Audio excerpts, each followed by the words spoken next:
Good morning students. आज हम economics की क्लास में फिर से हाजिर हैं चैप्टर 5 की सेकेंड लेक्चर में। ठीक है, आज हम डिस्कस करेंगे टाइप ऑफ टेबल्स। टेबल की टाइप कौन सी है, कितने टाइप की टेबल होती है, इसके बारे में डिस्कस करेंगे। हमारा बेटा चल रहा था चैप्टर 5 प्रेजेंटेशन ऑफ डेटा, जिसमें प्रेजेंटेशन ऑफ डेटा में हम डिस्कस कर रहे थे textual and tabular form presentation of data.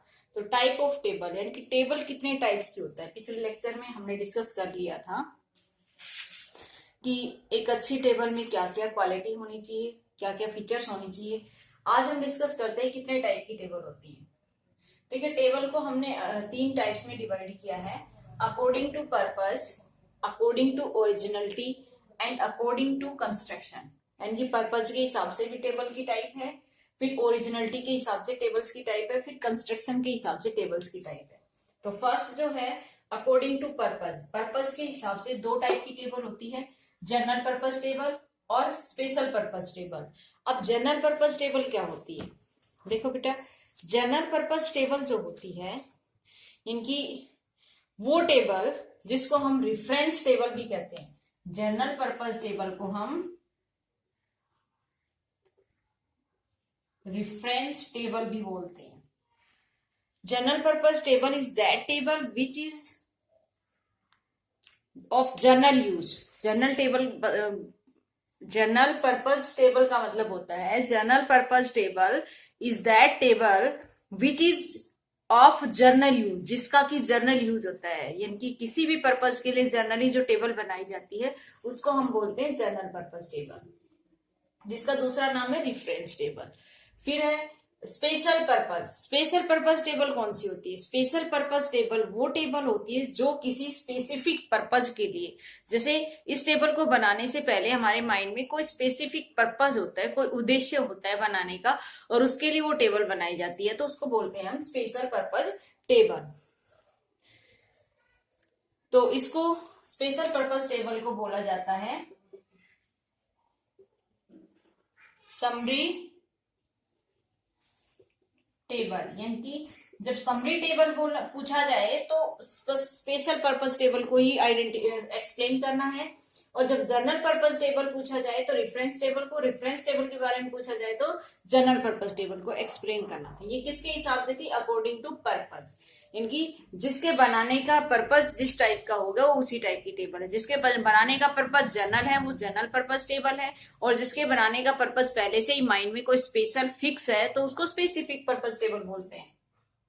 ठीक है, नेक्स्ट है according to generality, originality. Originality का मतलब होता है कि टेबल का ओरिजिन, डेटा का ओरिजिन, यानी कि 2 टाइप की होती है, एक ओरिजिनल टेबल होती है, एक ड्राइव टेबल होती है। ओरिजिनल टेबल कौन सी होती है? जिसमें data in same form and manners which they are collected, यानी कि इस टेबल के अंदर डेटा सेम टू सेम वैसे ही परफॉर्म किए जाते हैं जैसे कि वो कलेक्ट किए होते हैं, यानी कि ओरिजिनल डेटा परफॉर्म किए जाते हैं इस टाइप की टेबल में।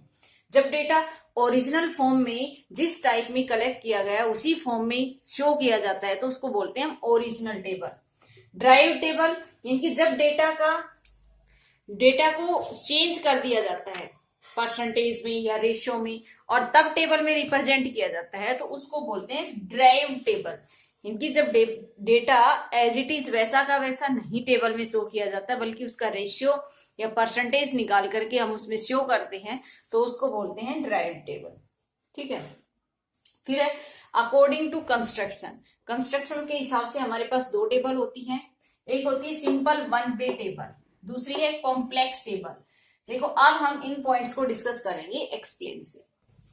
देखो बेटा, बाकी हमारा कवर हो चुका था, हमें ये वाला 3rd पॉइंट डिस्कस करना है कि अकॉर्डिंग टू कंस्ट्रक्शन, कंस्ट्रक्शन के हिसाब से सिंपल वन वे टेबल कौन सी होती है?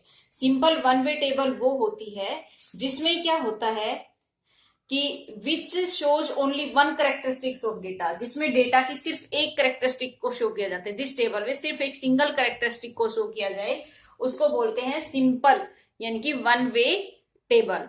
कैसे बनती है वन वे टेबल? देखो, जैसे मैं बना के दिखाती हूँ आपको अभी।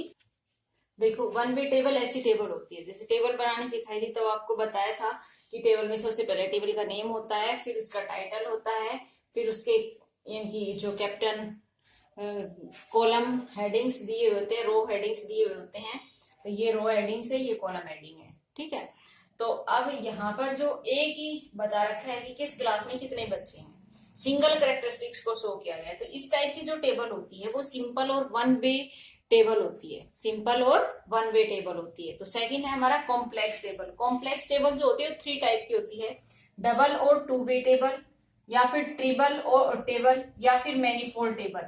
इन्हीं को एक्सप्लेन किया जाएगा। यहाँ पर वन वे थी अब टू वे, इनकी इसी को एक्सप्लेन कर दिया जाएगा। देखो नेक्स्ट पॉइंट हमारा, देखो बेटा, ये जो टेबल है ना, ये हमारी इनकी टू वे टेबल हो गई। यहाँ डबल या फिर टू वे टेबल बोलेंगे, two way table. Two way table कैसे हो गई कि यहाँ पर नंबर ऑफ स्टूडेंट को, बॉयज और गर्ल्स को अलग अलग डिस्ट्रीब्यूट करके दिखाया हुआ है। ठीक है, वहां पर नंबर ऑफ स्टूडेंट शो किए हुए थे, इसलिए सिंगल और वन वे टेबल थी, तो इसलिए टू वे टेबल है। ट्रिपल टेबल में इसी को एक बार और एक्सप्लेन कर दिया जाएगा, जैसे बॉयज और गर्ल्स के नीचे हम इन्हीं को एक्सप्लेन कर दें, रूरल और अर्बन। इनकी रूरल एरिया में कितने बॉयज है, अर्बन एरिया में कितने बॉयज है, रूरल एरिया में कितनी गर्ल्स है, अर्बन एरिया में कितनी गर्ल्स है, तो वो ट्रिपल टेबल हो जाएगी। और मैनीफोल्ड टेबल्स में इनकी मल्टीपल, मोर देन थ्री से ज्यादा आइडेंटिफिकेशन होता है। जैसे हम टेबल को क्लासिफाई कर ले कि सबसे पहले तो नंबर ऑफ स्टूडेंट्स लिख दिया, नंबर ऑफ स्टूडेंट्स, इनके फॉर्मेट है ना आपकी बुक में भी दिए गए हैं, तो आप वहां से भी समझ सकते हैं कि किस टाइप की टेबल होती है। जैसे उसको सेक्स के हिसाब से डिस्ट्रीब्यूट कर दिया, फिर क्लास के हिसाब से डिस्ट्रीब्यूट कर दिया, ठीक है, फिर उसको हैबिटेशन के हिसाब से डिस्ट्रीब्यूट कर दिया, और मैरिड स्टेटस के हिसाब से। तो यहाँ 1 2 3 4 यानी कि मोर देन 3। ठीक है, जब तीन टाइप से सिंगल वे से क्लासीफाई किया जाए तो वन वे टेबल होती है, जब टू टाइप से क्लासीफाई किया जाए उसको डबल टू वे टेबल बोलते हैं, जब थ्री क्लास से क्लासीफाई किया जाए तो उसको ट्रिपल टेबल बोलते हैं, और जब मैनीफोल्ड का मतलब मोर देन 3 के हिसाब से क्लासीफाई किया जाए तो उसको मैनीफोल्ड टेबल बोलते हैं। ठीक है, अब हम डिस्कस करते हैं classification of data and tabular presentation. देखो बेटा, नेक्स्ट पॉइंट है classification of data and tabular presentation. तो यहां हम लिख रहे हैं एंड टेबुलर प्रेजेंटेशन। ठीक है, तो पहले डाटा का क्लासिफिकेशन किया गया है क्वालिटेटिव डाटा के हिसाब से, यानी कि क्वालिटेटिव क्लासिफिकेशन। अब क्वालिटेटिव क्लासिफिकेशन क्या होता है, जब क्वालिटी के हिसाब से डेटा को क्लासिफाई किया गया हो। ठीक है, क्वालिटेटिव डाटा को क्लासिफाई किया गया हो, जैसे क्वालिटी के हिसाब से कैसे, जैसे स्किल्ड, अनस्किल्ड, अनस्किल्ड पर्सन। जब डेटा को किसी उनकी क्वालिटी के हिसाब से क्लासिफाई किया गया हो, और उनका टेबुलर प्रेजेंटेशन। ठीक है, क्वालिटी के हिसाब से डेटा को क्लासिफाई कैसे करेंगे, इसकी टेबल्स है ना आपकी बुक में दी हुई है, फिर भी मैं बता देती हूँ थोड़ी सी। जैसे सेक्स, फिर हो गया रूरल, फिर उसके बाद हो गया अर्बन। ठीक है, यहां लिख दिया मेल, फीमेल, ठीक है, टोटल। तो यहाँ किसके हिसाब से, उनकी क्वालिटी के हिसाब से डेटा को रूरल एरिया, अर्बन एरिया, उनके हिसाब से क्लासिफाई किया गया। तो इस टाइप की टेबल जो बनेगी ना, वो कौन सी टेबल होगी, क्वालिटेटिव क्लासिफिकेशन ऑफ डेटा। दूसरा है quantitative classification of data. Quantitative का मतलब होता है जिसमें क्वांटिटी को शो किया गया, data are classified on the basis of quantitative characteristics, इनकी अमाउंट, कि कितने बच्चों ने मैथमेटिक्स लिया हुआ है। जैसे हम टेबल बना के दिखाते हैं दूसरी आपको, जैसे मार्क्स, नंबर ऑफ स्टूडेंट्स। ठीक है, ये दिया हुआ है कि मान लो कितने बच्चों ने 10 से लेकर 20, 10 मार्क्स से लेकर 20 मार्क्स तक कितने स्टूडेंट्स के मार्क्स है, मान लो 5। फिर 20 to 30 कितने स्टूडेंट्स के मार्क्स है, मान लो 10। तो यहाँ पर क्वांटिटी को शो किया गया है। 30 to 40 मान लो 15, ठीक है। 50 to 60 मान लो 7, 70 to 80 मान लो 9, ठीक है। तो इस टाइप की जो टेबल बनेगी ना, वो क्वालिटेटिव डाटा के हिसाब से, क्वांटिटेटिव क्वांटिटी के हिसाब से बनेगी, ठीक है। अब नेक्स्ट देखो, temporal data, classification of data. Temporal में क्या होता है कि डेटा को टाइम पीरियड के हिसाब से क्लासिफाई किया जाता है। किस हिसाब से क्लासिफाई किया जा सकता है? टाइम पीरियड के हिसाब से, समय के हिसाब से जब टेबल बनती है। जैसे कि अब किसी का प्रोडक्शन दे रखा है ईयरली, ठीक है, ईयर सेल दे रखी है, प्रोडक्शन दे रखा है, बात एक ही है।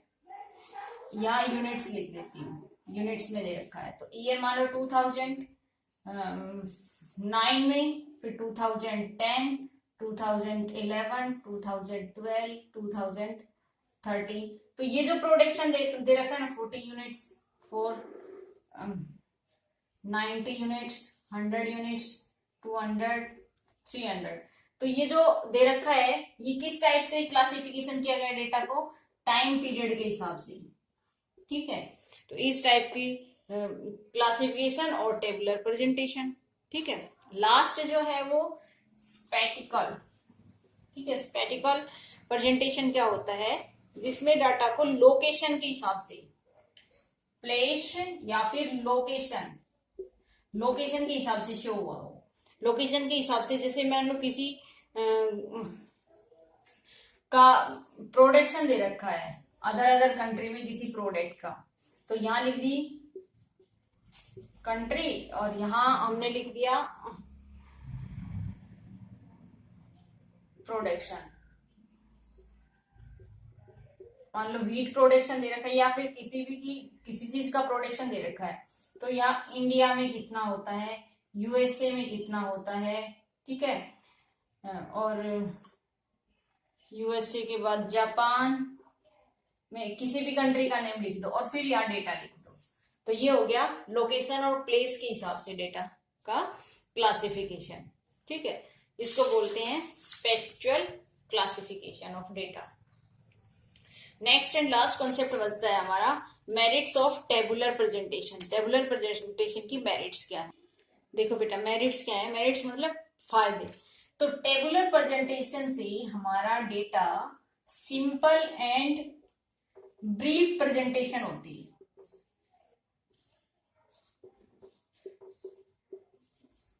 कि जब हम टेबल की फॉर्म में डेटा को रिप्रेजेंट करते हैं तो डेटा हमारा सिंपल और ब्रीफ मतलब छोटा रिप्रेजेंट किया जाता है। फिर है फैसिलिटेट कंपैरिजन।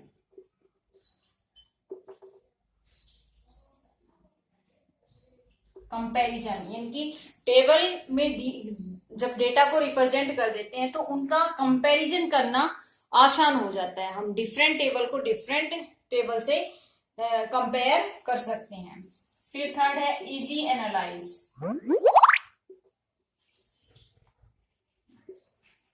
इजी एनालिसिस, इनकी डेटा को एनालाइज करना टेबल फॉर्म में very simple, very easy. It is by the recognising the data in the form of table, one find out there. इनकी टेबल को एनालाइज करना, जैसे एनालाइज में क्या आता है? मीन निकालना, ठीक है, कोरिलेशन निकालना, डिप्रेशन निकालना, तो ये सब चीजें पॉसिबल हो जाती है। नेक्स्ट है fourth, highlight characteristics of data.